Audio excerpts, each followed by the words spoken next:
Hello everyone, Simon here, and we're delighted to say that this video is sponsored by Surfshark. But more on that soon. Do you know what's really cool? Being able to hear. I swear in 2021 and 2022, we do not appreciate some of the faculties that come naturally or normal to us. I think sometimes we should just wake up and go, man, I love that I can see and that I can hear and that I can touch. I mean, everyone's going to think you're weird, but you need to worry about that. It also massively helps with professional wrestling because if you do have two wrestlers in a ring and you want to pass across some information, you can whisper it into said earlobe. And this has happened time and time again in the world of sports entertainment. Because we're massive nerds, we always go, tee-hee-hee, I can see behind the magic. So my name is Simon for What Culture, thank you for joining me as always, and yes, this is 10 secret wrestling messages you could hear. Number 10, Brock Lesnar. Everybody likes to throw shade at Brock Lesnar, but I am just gonna tell it like it is. He is one of the best professional wrestlers ever, and he totally gets this business. I mean, just because he wants to get paid loads to do it, doesn't mean that he sucks, he doesn't. So as he was on a course to face off with Drew McIntyre at WrestleMania 36, these two got into a massive brawl on Raw, with Drew McIntyre appearing at the top of the ramp and Claymore kicking Brock Lesnar right in the head. And do you know what Brock did as soon as he had landed on the floor? He started shouting at Drew, pick up the belt, lift up the belt, show off the belt, because he wanted to make sure the correct visual was going out to the fans. So I suppose maybe McIntyre had forgotten about this because he was so buzzed and he was jacked up, but once again, this is why he's so damn good at what he does. Even in the moment, he completely remembered what had to happen. So I'm just going to give Brock Lesnar a round of applause. And would he care about this? No, he would not. He'd probably think I'm a massive geek, but the joke's on him because I am. Number 9, John Cena. I know, a deaf person could hear John Cena, but who even cares about that? Some people go, oh, he's so rubbish because he talks all the time. The dude is one of the biggest draws in wrestling history, so he must have been doing something right. So while there are plenty of examples of this, I want to focus on the Raw following Survivor Series 2009 when CM Punk and John Cena faced off in the ring. Because this one is actually quite funny. For starters, Cena just goes headlock. So CM Punk puts him in a headlock, and then John Cena goes, kick me. So CM Punk gives him a kick. I'm not sure why this one tickled me as much as it did, but because I am a professional wrestler, and I know that I've done this, getting to watch someone like John Cena do it too, well, it just goes to show it happens. Sometimes you just gotta be a bit quiet. Number 8, The Miz. Now this one is kinda crazy because when The Miz faced off with Jerry the King Lawler in 2010-2011, you'd be well within your rights to go, well, the King is an absolute legend. I'm sure he was calling the matches, but it certainly seems like it was actually The Miz. But this was totally bizarre to begin with because The Miz was the WWE champion at the time, so you're like, well, why are you fighting with a commentator? Which is unfair, but that's how a lot of people saw Jerry. And actually, if you go and watch one of these matches, twice during the whole thing, The Miz quite clearly says to Mr. Lawler, would you sit up? So he can give him a quick swift kick in the back. Like I say, this happens twice. On a round 2, he gets smacked right in the chest. But this one was just absolutely flabbergasting to me because so many people always want to go, oh man, The Miz, he absolutely sucks. And yet here, he was leading a match against someone who had made the Memphis wrestling territory basically famous. Number 7, Roddy Piper. Anytime Roddy Piper got in the ring with Bret Hart, amazing things happened. And seriously, whether you're on the WWE Network or whether you're on that there Peacock, just find Roddy, just find Bret, and watch the magic it will be created in front of your eyes. The one we're talking about today went down at WrestleMania 8 and situated around the Intercontinental title, which had been around the houses at this point. And once again, this was before the Hitman was a super duper megastar, so it was up to Piper to try and get in there. This would also be the bout that had that really infamous finish when Roddy Piper had Bret Hart in a sleeper and he used the turnbuckle to turn it into the most devastating move in all the sports entertainment and get the 1, 2, 3. But moments before that, if you listen really carefully, you can hear Roddy shout to Bret, "Bulldog!" So Hart goes and gives him a bulldog. So once again, it's just one of those little things that will make you feel warm and fuzzy in your tum-tum, especially when it comes from someone like Roddy Piper. I mean, who's a bigger hero than him? As we mentioned earlier, today's video is brought to you in partnership with Surfshark, who are our favourite VPN providers here at What Culture, because whenever we work together, I get to do fun stuff like this. How to partner promo code is, of course, g'day, mate. Anyway, by now you've all probably heard about the benefits of a virtual private network in allowing you to access your favorite websites, shows, and movies in other countries. But VPNs do so much more than that, and allow me to demonstrate that fact with my alter ego, VPN Man. You kidding me? Oh no! It's Dastardly Donkey! He runs websites that tailor prices depending on your location and browsing history, and sometimes he charges more if he really thinks you need it. But that's no problem for VPN Man. It's Payment Puppy! He runs banks that freeze your account if you try and access it from another country. Not today, Payment Puppy! VPN Man's here!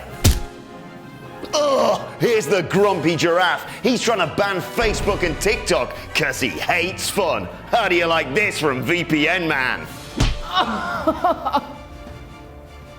Ow. Well, thanks to Surfshark, you can be the master of your own digital destiny across unlimited devices thanks to the incredible offer we've got with them. Simply click the link in the description and enter promo code WhatCulture for 83% off and 4 extra months for free. You can basically become your own VPN Man, costume not included. Right, enough of all this, back to the video. Number 6, Eric Bischoff. Everything that went down at TNA Victory Road in 2011 was bad. Just to catch you up to speed in case you don't know, Jeff Hardy was in no state to perform as he was dealing with some serious personal demons, even though he was in the main event against Sting. Why TNA even sent him out there, I don't know, but before we did get into it, Eric Bischoff, who was the GM at the time, walked down to the ring, and he started to cut a long promo, basically because every single person that was in charge was like, man, what the hell are we going to do? This isn't good. And if you do listen carefully when this is going down, you see Bischoff walk up to Jeff and say, Jeff, take his finish, and then you see him walk up to Sting and say, Sting, give him your finish. So basically he was saying, you're not going to go the 10, 15, 20 minutes we had planned. This is getting done in seconds. You also get one of these after the fact as well because the fans start saying bullshit because of course they are pissed off. And Sting responds, I agree. And I agreed as well. You don't do this in your main event, especially in front of paying fans. Number 5, Kurt Angle. When you watch WrestleMania 19 these days and you see Brock Lesnar screw up the shooting star press, it is a mystery how that guy isn't dead. He lands right on top of his head, and it is one of the most disgusting things I have ever seen in professional wrestling. Due to the sheer panic of the situation as well, you see his opponent Kurt Angle and referee Mike Chioda basically freaking out, and once again, if you go really quiet and hone in to what's happening, you can hear Kurt go, Brock, are you able to get up? And also, Brock, just hit me with the flipping F5. Now, how this ever got done, I don't know, because after the fact, Lesnar was like, well, I don't remember any of that. I was utterly knocked out. But I guess his instincts kicked in. He did get back to his fate. He did hit his finisher. He did hit the 1, 2, 3, and he became the WWE champion. But listen how many statements just came out of my mouth. None of this makes any sense. Crazily too, Kurt Angle went into this match nowhere near 100%. He was supposed to have neck surgery, so I wouldn't have cared if they had just barked instructions at each other across the ring. I'm just happy they both got out of there in kinda one piece. Number 4, Davey Boy Smith. Bret Hart versus Davey Boy Smith from SummerSlam 1992 is an especially important match to me because of course it went down at SummerSlam that was broadcast live from here in the United Kingdom. Very sadly though, especially if you do read Bret the Hitman Hart's books, the British Bulldog was not in a good way. As Bret detailed, Smith had basically been smoking as much crack as he humanly possibly could, meaning when it came to remembering the intricate details of a wrestling match, well, he couldn't do it. Being the experienced veteran he was, Hart whispered to his brother-in-law, look, I'll carry you, and then proceeded to tell him every single move that he was meant to do seconds before he was meant to do it. And of course, if you watch this with that in mind, you're obviously gonna see it. But doesn't this just sum up how good Mr. Hitman was and why he was one of the best professional wrestlers ever? I mean, I couldn't do this now in front of 0 people, and this was happening in front of 80,000 strong. Number 3, Randy Orton. This one is now quite famous and quite legendary, but also absolutely hilarious, and it happened back in 2009 when Randy Orton was feuding with Kofi Kingston. For you see, the two were feuding over who was going to become the number 1 contender to WWE Champion Sheamus, and to do that, they were going to have a match on Raw. Now, the plan had told Kofi Kingston to stay down and take the punk kick, but I guess Kingston forgot. He got to his feet, so Randy called an audible, and he hit him with the RKO. But he was so mad, he also stood over Kofi and just went, stupid. You stupid.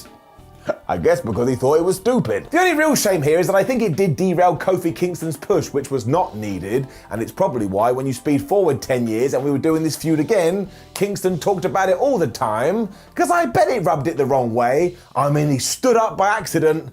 Come on. Still though, if you have never seen this, absolutely go and see this, but also know you will never call anybody stupid again, and you'll absolutely revert to stupid because for some reason it's really, really funny. Number 2, Chris Jericho. Happening back in 2016 on an episode of Raw. This just shows how much experience Chris Jericho has, and even in a situation that you could describe as a crisis, he's as cool as a cucumber. But as he was fighting Neville, who of course is now Pac, unfortunately the bastard rolled his ankle and realized he wasn't going to be able to continue. Like he tried to stand up on it, but now it wasn't happening. Chris instantly thought, well, what I'll do is I'll hit the most devastating move in all of sports entertainment, the surprise roll-up, and I'll get the win and we can get out of here. But unfortunately, nobody had told referee Mike Chioda. And because he knew that wasn't the finish, he went 1, he went 2, and then he didn't count the 3. This really pissed Chris Jericho off as well as he got in Mike Chioda's face.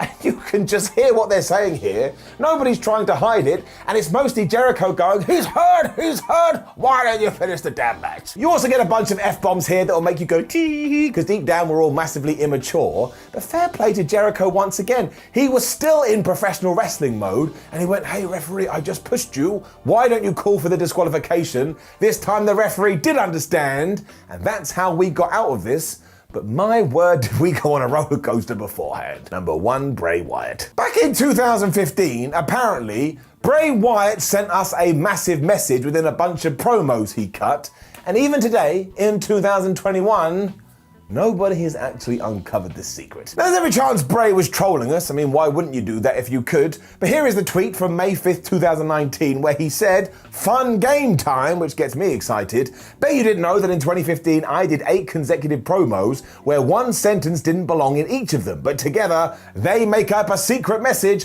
No one ever found it. Sad, upset emoji. You guys never look hard enough. First one to get it wins a prize. And I looked around and I didn't see anyone actually being able to go, my gosh, I figured it out, I'm the best person ever. And now that Bray Wyatt isn't in WWE anymore, I don't know if it's ever going to be unlocked. I mean, did it tie into The Fiend? Did it tie into that awful Hell in a Cell match? I don't know. So I've just got to shrug my shoulders. So this is a secret message that we did hear, but as of yet, nobody has figured out. Could it be you? Don't know why I did it like that. I just wanted to add a certain amount of impetus. Do you know of any other secret wrestling messages that we as fans could hear? Make sure you let us know in the comments below, and don't forget to like the video, share the video, and subscribe. Then head on over to whatculture.com where you can read articles like this. Then make sure to come follow us on that there social media. There's a ton of videos on What Culture Wrestling. I challenge you, like Bray Wyatt, to watch them all. My name is Simon for What Culture. Thank you for joining me as always. I should have pointed to my Bret Hart top. When I was talking about Bret Hart, forgot that I was wearing Bret Hart top. Very tired, very stupid. See you soon.